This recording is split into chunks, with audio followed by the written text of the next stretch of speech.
I think when you're looking at this week, I think if you're a couple teams, you're really starting to feel real good about your seasons right now. Things have kind of come along. They're progressing nicely. Like if you're the Detroit Tigers, I don't think you got a lot to complain about right now. I think you feel pretty good about where you are. Well, and the division itself has not really had anybody else distinguish themselves. And the Royals, I would say, and if we do this at some point in the podcast as to what are your three biggest disappointments in each league, I would put the Royals in there in the American League as disappointments. I think the problem with you're doing the three biggest disappointments in either league is that you already have two of the spots filled. Right. So it's really who is the biggest disappointment in baseball besides the Orioles and the Braves? Right. Well, and I'm talking three in each league. Right. That's how many there are that are disappointing, actually. Really, you would go three in each league that are. I guess so, because you would look at the teams like the Diamondbacks are being the Red Sox. Yeah. So Red Sox, especially for you, you were very high on them going into this season. I can't believe they can't get out of their own. But yes, the Rockies, like you said, they swept a series, which is not just winning a series, which they hadn't done, by the way, in their first 21 efforts. They lost, and then they promptly go right back out this past weekend, and they basically got blissed by the Mets. Right. It was.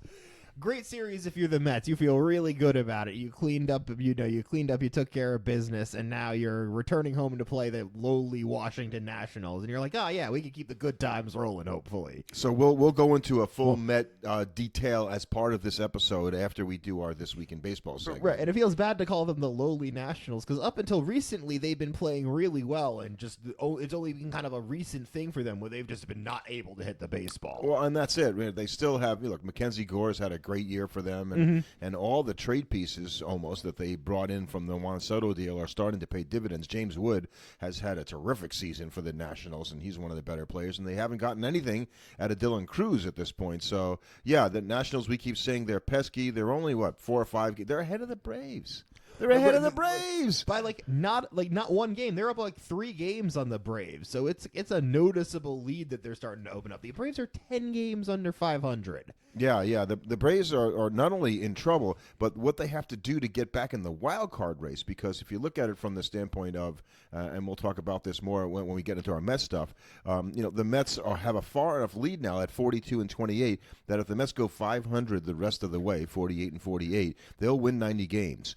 The Braves, if they go 60 and 38 the rest of the way, right, and they're right now 10 games under, as you say, they will finish, at 87 wins. So that's not good enough to win a division if the Mets play 500, close. but not even close. So they're already sort of playing for the wild card. If you're the Braves, you're looking at if you want to catch the Mets for who are going to play 500 baseball the rest of the way, which so far doesn't seem like they're going to do, you would have to win 70 games. Yeah, if the Mets do better than 500. No, just to catch the Mets, basically. It's insane how many games you have to win to catch the Mets.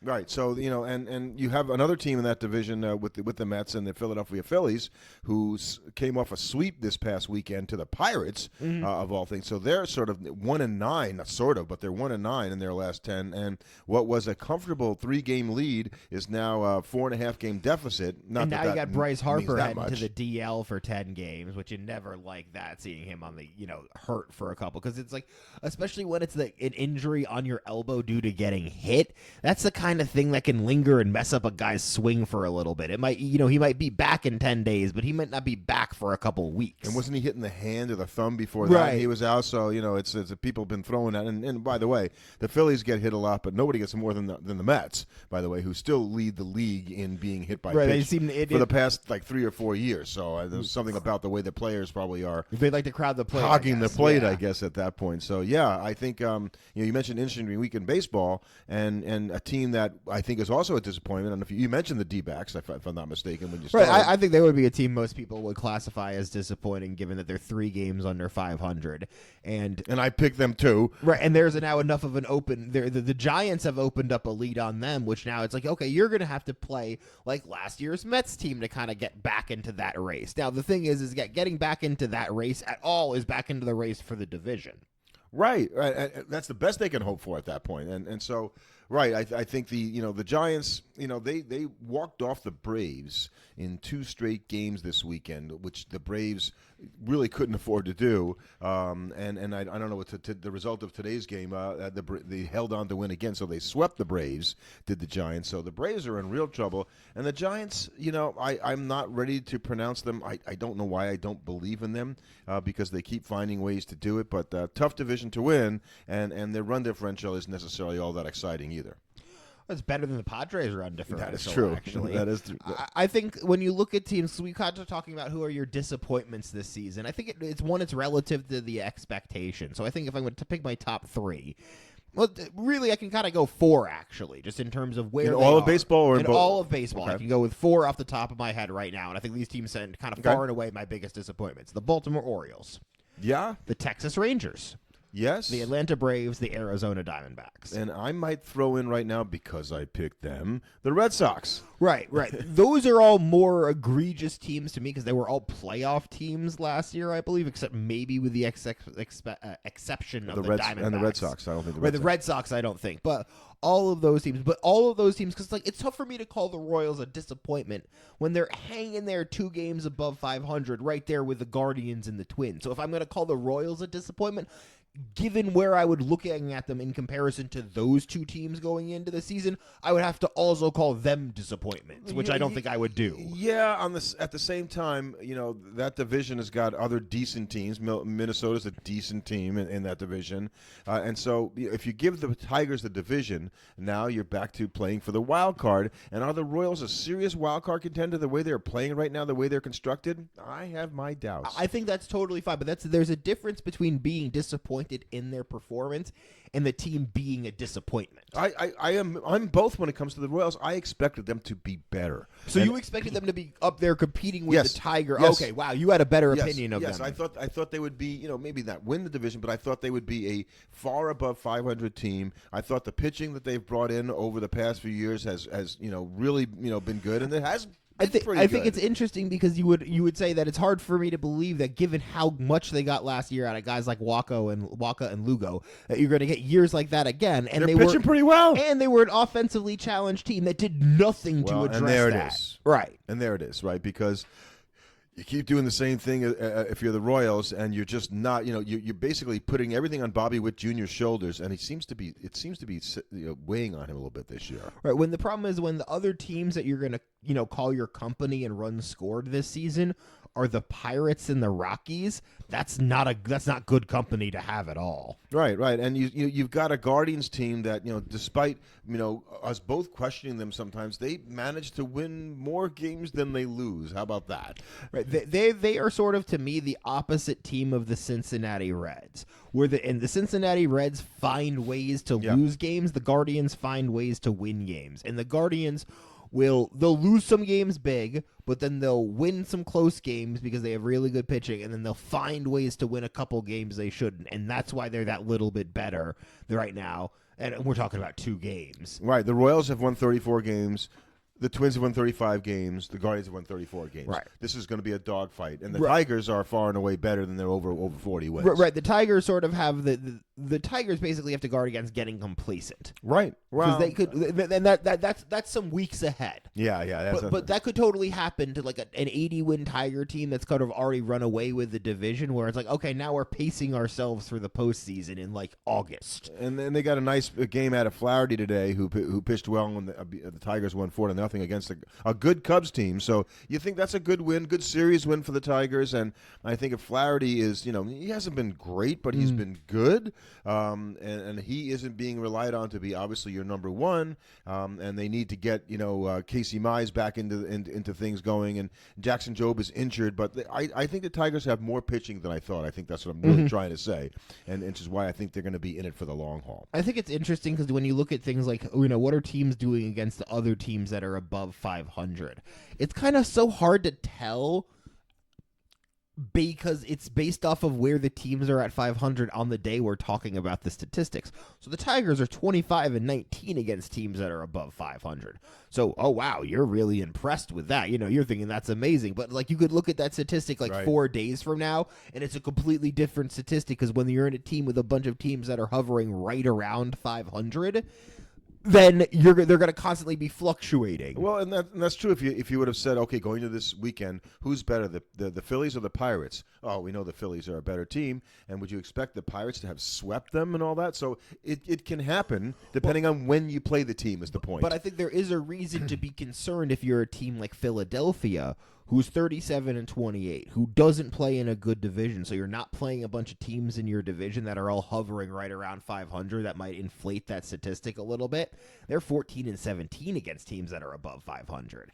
So not only are they, have they been playing poorly recently, they've been losing games to like not great teams too, most likely. Yeah, and I think the Phillies, they certainly, are looking to, as you said, looking to get Bryce Harper back, and I think their pitching has been, good. Luzardo has not been what he was to start the season more recently, and you got a game from Christopher Sanchez today. Really nice game. They only gave up 2 runs. Problem is Paul Skeens and the Pirates only gave up 1, and so you end up losing the game, even though he pitched a good game. Right, you hate losing games where you pitched a good game. So I think that's going to be a real challenge for the Phillies to try to make sure that they can get their hitters back in the lineup and hitting well, like Bryce Harper, who's back on the DL or the IL, I should say, once again.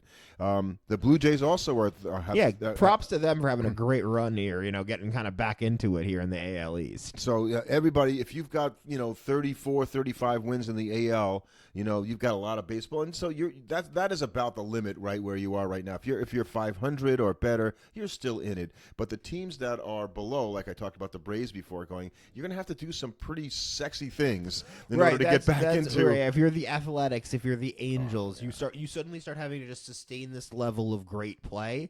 That's just hard to expect. You can't, you haven't showed it to this point in the season, so it's like, just suddenly become a 700, percent. Right. I mean, the Orioles had a little stretch where they won 5 in a row, and okay, this is the Orioles. Are they coming back? And then they go out and they lose over the weekend, and so we saw them lose, and they're losing to. They're not that Athletics. good. They're not, this isn't their year. That's the thing. That when they lose this series against the Athletics this weekend, that kind of tells you everything you need to know about where this team is. Because if that was a team that was on its comeback, they don't lose that series. That's a team that's on the march. Right. All of a sudden they're going to turn it around, and they just haven't.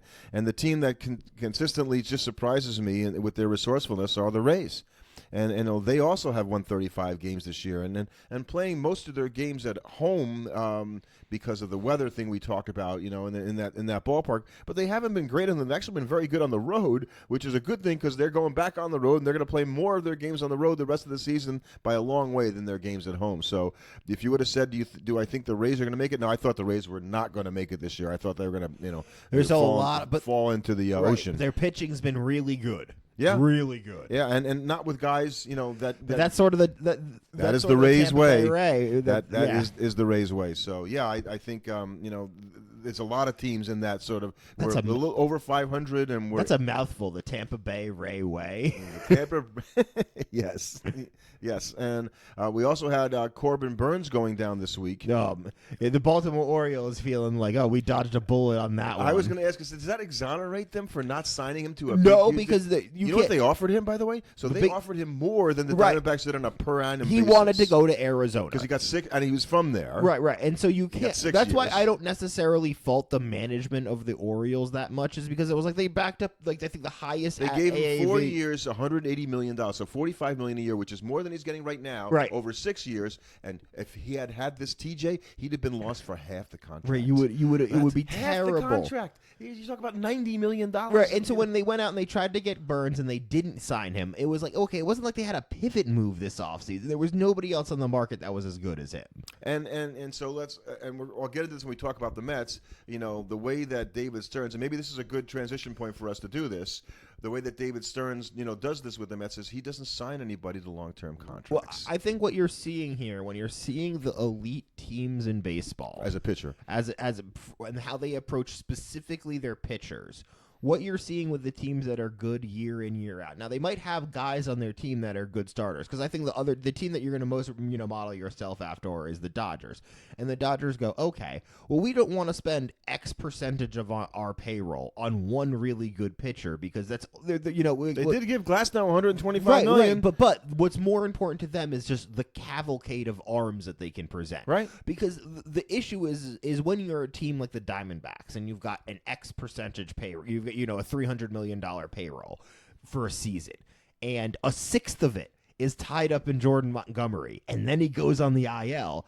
That's and then killer. Burns goes on the right, and then Burns goes on. Sorry, Burns goes on the IL. When guys like that go on the IL, Burns goes on the IL. That's just so killer to your team and your ability to function. And yet I commend the D-backs for going for it. Right? They signed the big guy who wanted to be there, who's been one of the best pitchers in baseball over a long haul, and you just hoped, you crossed your fingers that he wouldn't break, and he broke. Right. But I think what David Stearns and the Mets look at it go, okay, we can offer a guy that contract, but he can't be both the thrust of the plan and like the thing we can't have him be the thing we're relying on, because if he's the thing we're relying on to make our pitching work and he gets hurt, we don't have anywhere to go. Instead, what we need to have it do is have enough other guys on our team that are all good enough pitchers that if we bring in Corbin Burns and sign him to a really high AAV contract for a short number of years, if he performs in those years, it's amazing for us. And if he does it doesn't completely destroy our ability to compete. I'm less convinced now that Stearns and the Mets will ever do that as long as he's there, because what he's been doing for a long time before he got to the Mets is not signing pitchers to long-term deals. He probably feels bad about the Benaya deal because he signed the guy to, a 3-year deal, and he's going to miss half the season. He probably feels fine about that. Probably the only way we see a guy get signed for like a really long-term deal with the Mets is a young Met pitcher comes up, is a phenom, signs a short-term deal to get a bunch of money, still is amazing, and then they back up a truck to him to make him a Met for life so that they can be like, okay, yeah, this is our Hall of... They draft their Clayton Kershaw, where you're like, okay, yeah, we'll throw out the rules for this guy because it's this guy. It's got to be that kind of transcendental I question that now, because I think that they did it for Ohtani. Yeah, but pitchers have to pitch so differently even than they did when Kershaw came up and signed right now, that I just think you have a guy, if he's thrown a lot of innings over the past few years, the chances of him breaking to me are greater than ever, because he's had to really blow everything out in order to get to where he is. I wonder if your teams will start having guys sign with like TJ clauses in their contract, like. They're gonna like. What if teams started hedging their bets with a contract? No, I can't. No, that'll never happen, because you're injured in the line of duty. No. You're not going to get finding a way to write some provision in the contract. There's no agent that's going to go for that. Could you imagine Scott Boras here and that? No. I'm just saying. I'm just saying, because if you're a team, you're going, okay, almost every guy is likely to have TJ during his career, so we're going to write some kind of provision in there to protect us when he inevitably has to get it. Well, the only provision you can get is if you buy insurance on that. Right. That's your own internal thing. I'm just kind of curious. I'm just saying. There's no way the players participating in that. Some teams are going to find some curious way to like, okay, wait a second, we're going to free up some money in those years where you're getting Tommy John. Before we talk about the Mets, I wanted to cover. I thought we were just talking about the Mets. Well, I want to get into it. I just wanted to mention a couple of things this week, because I don't know if you noticed that Manny Machado of the Padres, who hit his 10th home run here on Sunday this season, having an excellent season, got his 2500th hit for his career. And there was discussion this week about the fact that he actually has a legit shot for 3,000, because he's not so old that he won't get 500 more hits over the remainder of his career. Right. After we were just talking about no one's ever going to get 3,000. So I think he's got a chance to do it. And I would say that Manny Machado is he's a Hall of Famer now. Oh, I think at this point he is, just because he's done it for so long and he's been one of the best at doing it. And then I think people don't realize he's as old as he is. Like, he's been doing it for such a long time now that you kind of lose track of that. Yeah. So, and all those years in Baltimore before he came over. Right. So kudos there, because I think he's a guy that kind of gets passed over a little bit. And you mentioned Cal Raleigh earlier, who has now got 26 homers. I don't think he hit one today on Sunday, leading the major leagues on a pace for 62 homers, which he will not 10 achieve. in his last 15 games. That's crazy. So, but he is known as the Big Dumper. Right. And that was actually named by Jared Kelenic, who basically, I guess he's got a fairly large posterior, and so he came up with somehow the Big Dumper thing. And then of the Mets pitcher today was Tylor Megill, who at 6'7" is known as the Big Drip. So the big drip pitching. So if he got traded to Seattle, you'd have the Big Drip pitch into the Big Dumper. And I think that's something that I'd like to see happen. Yeah, and unfortunately, despite how good he's been hitting, it's not been translating to wins for the Mariners. They're like 4-11 over this stretch where he's been hitting all these home runs recently. And that's a great point because the Astros, out of nowhere, have come in and taken over first place. And you watch the Astros, they can't really do this, can they? But maybe they can. And so now I think it's just I think it's only appropriate that we spend a few minutes here indulging in our love of New York Mets and just take a short kind of recap of their season so far. They're 42-24. They're 4.5 games up on the Phillies in the NL East and commanding lead over everybody else. They're almost 12 games up on everyone else. They're like 11.5 right now. So I think if you're the Mets, season's gone about as well as you could have hoped so far. Yeah, and I think, maybe Juan Soto could be hitting a little better, but he was great this series in Colorado. Good weekend, that's for sure. And he's still got an 800 ops considering he's batting like 240, which is that means that basically no one's throwing him a pitch he can hit for the most part. Today he was 3 for 3 with 3 walks. Yeah, and that's what's going to happen to him, and he has to be able to understand that. And the beneficiary might be Pete Alonso, who had another amazing game today, 2 home runs, and he leads the major leagues in RBIs and batting behind Soto. Hello. Right, Soto leads the league, leads Major League Baseball in walks this season. Yeah. Well, and so that sounds like Barry Bonds treatment a little bit to me at that point, even if he's not the home run hitter that Bonds is. So you're right, it's gone as well as it can go. But I think the Mets have also really started to believe themselves that, hey, you know what, we really are a good team. Like last year wasn't a fluke, that crazy run they got in winning a couple rounds in the playoffs. Right. Since we really are good. Since the Grimace game, they're 102-60.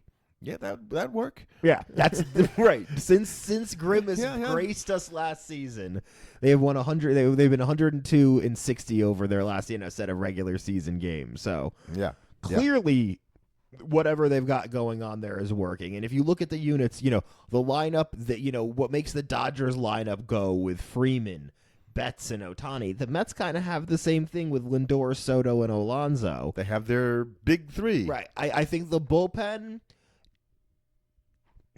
It's Diaz looks like 2022 Diaz. I don't know how much we really want to buy into this whole leg lengthening thing that they did on him. But ever since they announced that, he's been back to being his unhittable self. Yeah, and he's only blown 1 save this year at this point, and a few times he's looked, like you said, as dominant as he did in 2022. I had the pleasure of appearing on Kelly Franco's 3-Inning Fan podcast this week, and one of the things she asked on the podcast, and you should listen to it if you want to spend a nice half hour with her because she's great, is that do you think that the Mets pitching will hold up, and do you think that the Mets hitting will continue to struggle? And and basically I said no. Or I think she asked me differently. I said, yes, the Mets pitching will regress, and the Mets hitting will get better. Right, exactly. I think the Mets pitching will not regress as much as the hitting is likely to improve. I don't know about that. We haven't seen a stretch this season where Lindor is actually torrid. Or Soto is torrid. Well, no, he's been pretty hot lately, Lindor. Great, but he has not been not Soto, though. Right. Soto's not been. Nimmo's not really had a period where he's been not for any protracted period. Alvarez hasn't had a period. Vientos hasn't had a period. There's a bunch of guys in this lineup that can get really, really hot. And I think that the pitching, the reason why I think it's not as likely to fall back and regress as much is because you're bringing in more guys to keep pitching. We're bringing back Sean Manaea. Eventually, Frankie Montas is going to return. And when he's good, he's really good. So you're bringing in more arms to this team. And they've got enough starters right now where they can do a regular 6-man rotation. And when they need to. And I think things you can kind of count on. There's no way Griffin Canning can keep being this good. I think that's something reasonable. But I don't see why Megill and Peterson or Senga aren't going to keep being good. Well, as good as they've been, I mean, they have the lowest ERA in the major leagues. Oh, man. I mean, come on. Did you really think that was even possible? And that I think I would have put them in. That the starting pitchers, that was all thing. We don't have even a number 1 is what the Mets were talking about before the season. No, but if you were asking team ERA before the season, you would have picked the Mets to be top 10 in baseball. Boy. For their starters. With Manaea being on the injured list from the start of the season and Montas being out, I don't know about that. I don't think you would have thought it that way. And, what you got out of Megill is is better than you would have expected. What you got out of Canning was better than anybody had a right to expect. Canning to me is the clear outlier. And even Blackburn's limited the starts, going, okay, this guy was, not the guy. He's got like one start. And he pitched 4 innings, I guess, here on Sunday. So he's pitched 9 innings and not given up very much at this point. So even that is like he's not even supposed to be that competitive. The game against the Rockies, those don't count as real. No, he beat the Dodgers. Right, but then he pitched against the Rockies today. Those should count for like half the normal number of innings. The point is that, Senga, who always, and I mentioned this on Kelly's podcast, looks always a little fragile to me, and he somehow still managed to get it done. The guy, gets down in an inning and finds his way out of it. And a lot of stress pitches this year. I'm a little worried about the workload and his ability to throw 150 plus innings this year. Right. The question is like, okay, well, what number one? Are you going to go out and get a number one starter at this trade deadline? I don't think that's David Stearns as well. No, and I don't think there's going to be a guy that's going to be. I don't think so either. I mean, you're going to go and trade for Zach Gallen if the Diamondbacks drop out of it? I hope not. I think if you're the Mets, though, you do have an interesting thing looking at this trade deadline because you've got 4 guys on your team that kind of all roughly do the same thing by playing sort of similar sets of positions. And those guys are Ronny Mauricio, Luisangel Acuna, Brett Baty, and McNeil. Mark Vientos. And Vientos, right. Right. I'm not counting because McNeil isn't trade. They play the same middle infield position. Right, but McNeil isn't trade bait in the same way those other 4 guys are. Other teams are not going to be giving you up a great deal. Yeah, it's an interesting thought in and of itself. Do you really think you're going to get as good a prospect for McNeil as you'd get for any of the other 4 guys?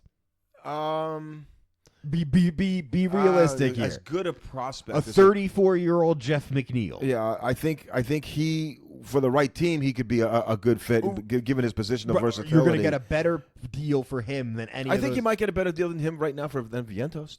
Maybe for Vientos, but that's because Vientos is just not doing great. But even then, I don't think so because Vientos still had a great year last year, and teams are going to value what he could be.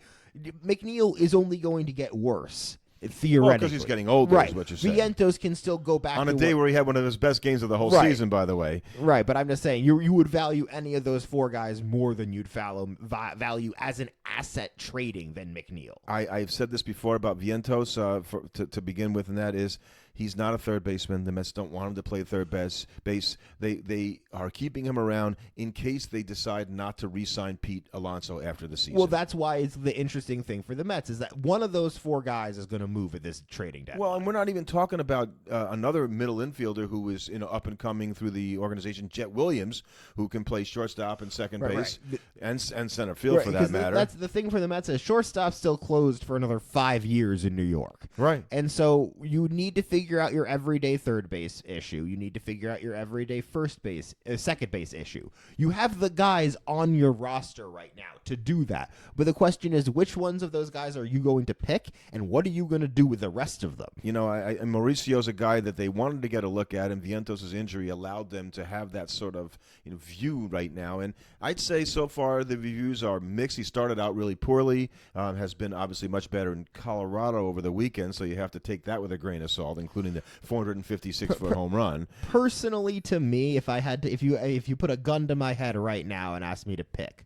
I think the problem is if I'm picking what I think is best for the Mets right now, it's Acuna and Baty. Play. Those are the 2 I would go with. If I was picking them right now, you want Acuna as your everyday second baseman. Right, because right now those 2 make the most sense, and I think they make the Mets better right now more than the other guys. I don't necessarily know if those are the right 2 guys for the future. And it certainly speaks to the way that David Stearns looks at the Mets, which is to have their defense be as good as it can be, and playing those 2 guys in those 2 positions, I think, is probably the best defensive team. And I think you could still end up trading Mauricio and then just not sign Pete this offseason and then put Vientos at first and have Baty, Lindor, Acuna, Vientos. That you could also do that. So you're getting towards the trading deadline, and so you're talking about trading, and these guys could be. So what, if you're the Mets, would you be looking for? Left-handed bullpen. You've lost both of your guys that you were going into, and that's including Danny Young as one of your guys. Right, that's including right. But you've lost both of your. You lost AJ Minter, who was one of your big off-season signings. He's not coming back, so you're going to want to get some kind of left-handed arm into. You know who is coming back? Who? Brooks Raley. He's facing live hitters. He's going to play in minor league rehabilitation games, and then he's looking to come back, I would say, sometime around the All-Star break. Right. That's a right. shot in the dark. Coming off TJ. Right, so I think they'll make a trade for a bullpen arm in that fashion. Starter, I don't really see them doing, just because unless there's somebody they really like that they don't have to spend, because I can't see them making a deal for a top-end arm, and I don't see why they would make a deal for a middle-of-the-rotation arm. The only arm thing that I think that they could do is like, okay, who do we need to rest? So at a certain point, they're going to look at Clay Holmes and say, we need to have this guy not pitch a little bit because he's never thrown any. We'd like to actually have him be able to contribute in the postseason. So he's not going to be able to keep pitching as much as he's pitched to this point. This is my opinion, in this season. So and Senga, you're going to be a little protective of him too. But you got guys coming back already. You need those guys, right? So I don't think they're going to do that. I think it'll be a left-handed arm for the bullpen. They might make a deal. It kind of depends on Siri's ability to get back from injury. I could see them maybe exploring like another outfielder just defensively, just because like. Yeah, what do you think about Harrison Bader coming back to the Mets in a late season deal? Right. Something like that. You would be okay with that if you were the Mets. You could be like, okay, I kind of like that. I like that in my center field more. To go to Tyrone Taylor I much more like Tyrone Taylor as like my 5th, 6th outfielder rather than like. And he's regular... kudos to Tyrone Taylor, by the way. He actually has played very well. Right. I want him on the team. And on both sides of the ball, he's actually hit better than I have a right to expect him to continue to hit. But there's a big difference between him and like he's a good defender, but he's not Siri or Baty. Bader. Right.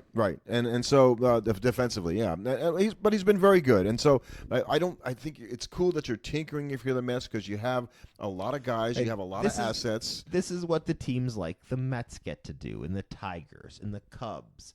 The Dodgers might not necessarily even have this luxury because they're kind of locked into it with the other teams in the NL West right now. The Yankees will get a tinker where you're far enough ahead in your division where you're like, okay, what are the specific things I want to try and get better at? Because you're not worried about being like, okay, well, I integrate this new thing into my team. The thing I traded now is affecting me too much, and we've lost ground. The Yankees' third baseman, I think, is playing in Colorado. We watched him this weekend, and Ryan McMahon. And, he's not having a great year there, but I think he's a really good ball player, and the Yankees desperately need to do something over there more than what they're doing now, which is basically putting Jazz Chisholm there when he really should be at second because you're afraid to put DJ LeMahieu over there.